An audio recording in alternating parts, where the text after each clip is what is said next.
سمال لن تنسى والحق لن يموت. في مثل هذا اليوم 7 آب عام 1933 قتل أكثر من 3000 آشوري بدم بارد في بلدة سمال ومحيطها على يد الجيش العراقي بقيادة بكر صدقي.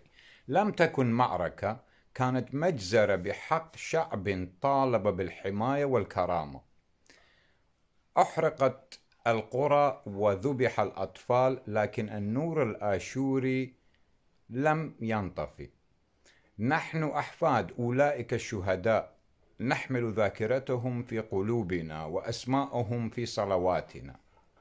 ورغم مرور أكثر من 90 عاما لم تعترف الدولة العراقية حتى اليوم بهذه الجريمة، لكننا نذكرهم. الذاكرة لا تموت والعدالة لا تسقط بالتقادم. العار لا يمحوه الزمن، بل يلاحق من تجاهل المجزرة.